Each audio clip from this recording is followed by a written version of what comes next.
안녕하세요. 오멘사입니다. 제가 신혼 시절 때 일이었어요. 바로 몇 년 전의 일이었습니다. 지금 생각해봐도 참 통쾌했어요. 저는 남편과 알바를 하다가 만났어요. 타지에서 외롭게 지내는 저에게 남편은 큰 의지가 되었습니다. 천성이 착하고 순했던 남편이 좋았어요. 남편은 무능한 부모를 만나서 늘 어렵고 가난하게 생활했다고 했어요.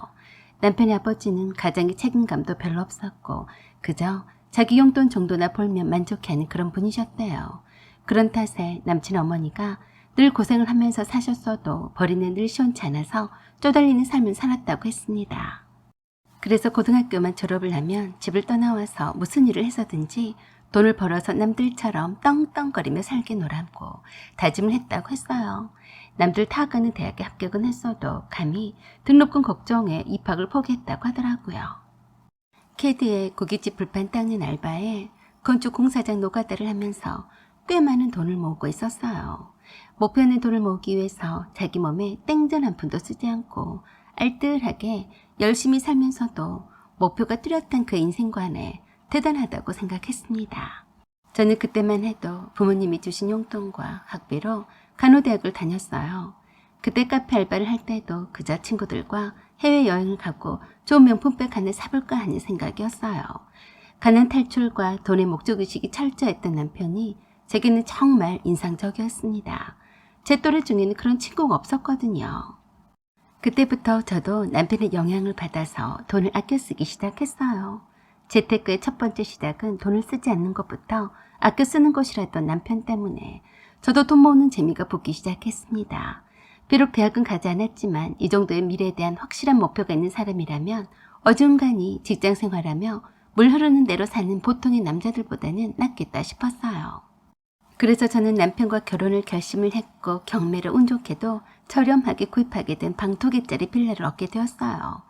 비록 새 집은 아니었지만 리모델링이 된 지 얼마 되지 않은 집이라서 그리 허름해 보이지는 않았어요. 신혼의 첫 집으로는 손색이 없다고 생각했습니다. 다 쓰러져가는 판잣집 같은 오래된 옛날에 지어진 허름한 주택에 비하면 호화롭다고 했어요. 남편은 주거비를 아끼기 위해서 늘 숙식이 제공이 되는 곳이나 아니면 고시원 같은 협소한 곳에서 생활했거든요. 그때 아버님은 경비일도 그만두시고 집에만 계셨고 시누의 식당 일을 하는 시어머니가 살고 있었어요. 시댁에는 남편이 돈 한 푼을 보태지는 않았습니다. 하루라도 빨리 집장만을 하는 것이 급했기 때문에 전혀 용돈도 드리지 않고 있었고 시누이가 버는 돈으로 생활을 해나갔어요. 다행히도 시부모님은 건강하신 편이었고 시누이도 작은 회사에 다니고 있어서 사시는 데에는 큰 걱정이 없어 보였어요. 하지만 뜻밖의 일로 저희 부부의 위기가 찾아왔어요. 그때도 지금처럼 쌀쌀한 겨울이었어요. 제가 다니던 병원에서 일하고 있는데 시어머니가 전화를 하셨어요. 집에 비번이 몇 번이냐? 나 너희들 집 앞에서 전화하는 거다. 어머니 무슨 일로 오셨는데요? 추우니까 비번이나 먼저 불러봐라. 아무 연락도 없이 오셔서 비번을 누르라니 무슨 일일까 의아했어요. 춥다고 하시면서 빨리 비번을 가르쳐달라고 하시길래 가르쳐드렸어요. 그리고 전화를 드렸더니 받지 않으시더라고요. 그래서 남편에게 전화를 했어요. 어머니가 갑자기 집에 오셨어. 뭐? 혹시 비번 가르쳐드렸어? 응, 당연하지. 그랬더니 남편이 팔짝 뛰었어요. 나한테 먼저 전화 주 그랬어. 왜? 무슨 일인데? 어쩔 수 없지. 이미 비번을 가르쳐줬으니까. 사실은 일주일 전부터 우리 신혼집에 들어와 살겠다는 것을 안 된다고 계속 우겨댔거든. 뭐? 말도 안 돼. 집도 좁은데 어디로 온다는 거야? 제가 어이가 없어서 그럴 리가 없다고 했더니 일단 끊자고 했습니다. 남편이 시누이와 시어머니에게 전화를 해보겠다고 하더라고요. 아버님도 시어머니도 시누이도 전화를 받지 않고 있다고 했어요. 저는 설마 하는 마음으로 일찍 퇴근을 해서 집으로 달려갔습니다. 세상에 뭐 이런 경우가 다 있나 했어요. 제 집이 아니었어요. 제 신혼집은 온데간데 없고 차질구레 시댁 식구들의 살림이 채워져 있었어요. 방 2칸짜리 좁은 빌라에 시부모님과 시누이 한 명이 함께 살겠다며 쳐들어왔습니다. 제가 놀라서 그랬어요. 어머니, 아버님, 그리고 아가씨, 이게 다 뭐하는 짓이에요? 그러자 시어머니가 저에게 그랬어요. 뭐하는 짓이라니? 보면 모르냐? 다 알면서 모른 척 좀 하지 마라. 당분간 우리가 갈 곳이 없으니까 여기서 살 테니까 불편해도 참아라. 네? 저에게 묻지도 않고 이사를 오면 어쩌겠다는 거예요? 왜 내가 너한테 허락을 받냐? 여기는 어머니 내 아들 집인데 내 아들한테 미리 말하고 온 거다. 네가 불만이면 네가 나가 살아라. 네 친정집에도 상하방 있지 않냐? 거기 가서 살든지 알아서 해라. 이미 이사를 왔는데 어쩔 거냐며 대째란 식이었어요. 거지도 이런 산거지가 없었어요. 저의 친정집이 오래된 2층집 슬라브 주택이라서 1층 상하방이 작기도 하고 부엌도 개조가 되지 않은 탓에 월세도 얼마 받지 못하니까 관리하기 귀찮아서 빈 방으로 가지고 있다는 제 말을 귀담아 들은 모양이었어요. 기가 막혔습니다. 제 신혼집을 놔두고 저에게 진정 상하방으로 가라고 하다니 별꼴을 다 보겠더라고요. 어머니, 말이 되는 소리를 하세요. 왜 오갈 데가 없다는 거예요? 내가 이 바쁘게 너한테 그것까지 말을 해야겠냐? 네가 그렇게 불만이면 어쩔 건데 그러고 있냐? 우리가 보기 싫으면 네가 네 친정집으로 상하방으로 가면 될 것 아니냐? 거실부터 제 신혼 침실까지 온통 시댁의 잡다한 이삿짐을 해내서 발 디딜 곳이 없었어요. 기가 막혀서 제가 안방 침실로 들어가자 신우가 따라 들어와서 그랬습니다. 언니, 오빠한테 못 들은 모양인데요. 사실은 작은 오빠가 갑자기 결혼을 한다고 하는데 그 집에서는 좁아서 뭐 함께 못 살잖아요. 그래서 엄마랑 여기 온 거예요. 조금만 불편해도 참 참아요. 우리도 이러고 싶었겠어요. 어이가 없었어요. 집을 도련님에게 다 넘겨주고 방도 부족한데 여기 와서 허락도 없이 쳐들어온 게 정상이에요? 이게 말이 된다고 생각해요? 그럼 어쩌란 말이에요? 우리 집이 가난한 걸 언니도 알고 시집을 왔잖아요. 더 이상 신우이와도 말이 통하지 않아서 그냥 방에서 나가라고만 했어요. 그랬더니 또 그러더라고요. 언니, 미안하지만 언니 친정으로 가서 당분간 살면 안 돼요? 여기서 이렇게 이 많은 식구가 살 순 없잖아요. 어처구니가 없어서 제가 그랬어요.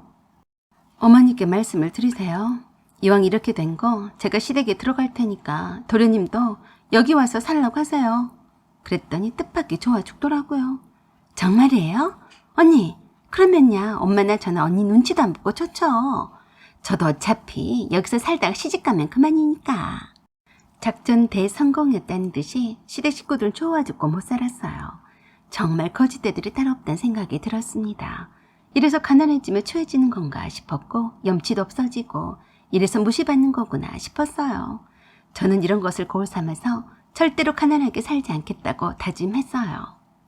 시댁 식구들이 살던 다 쓰러져가는 그 옛날 집은 누가 매수하려고 하지도 않던 집이었어요. 얼마나 더 이상 살기도 힘들어서 못 버티고 시동생에게 집을 거저주고 저희 신혼집에 쳐들어왔겠어요.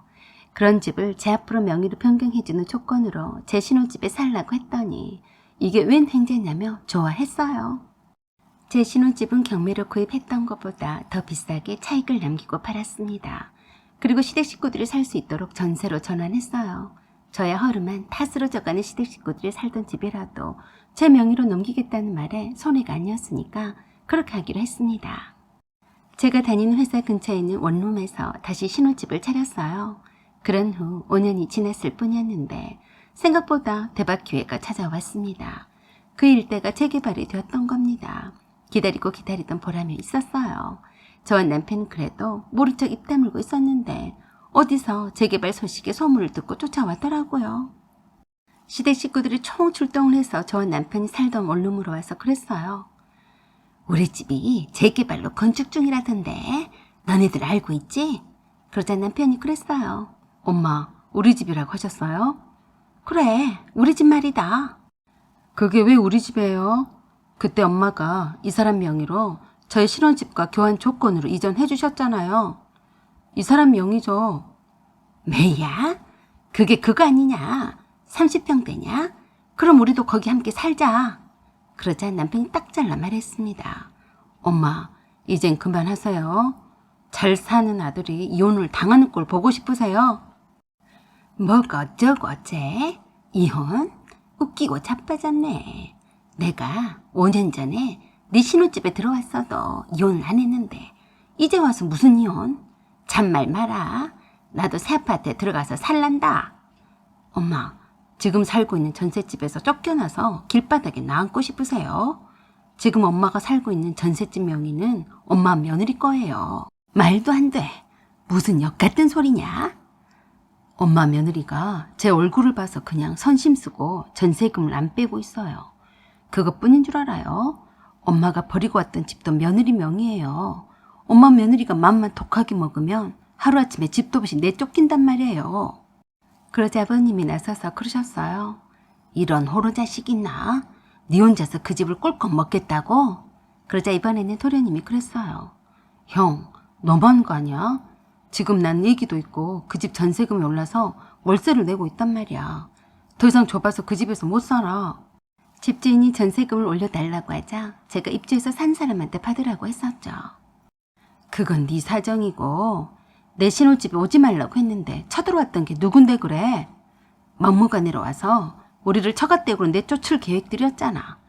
또다시 나한테 와서 빌붙을 생각이나 마라. 연락을 끊고 살 테니까 알아서 잘 살아봐. 당장에 돌아가. 저는 그때 이후로 시댁 출입은 전혀 하지 않고 있었어요. 저의 첫 신혼집을 잘 뺏었다고 좋아 죽고 못 살던 시댁 식구들과 인연을 끊었어요.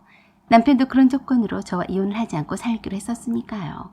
다행히도 제가 잘 살펴보니까 그 허름한 판자촌 같은 예전 시댁 식구들이 살던 집도 잘만 하면 로또가 될 것 같은 예감이 있었어요.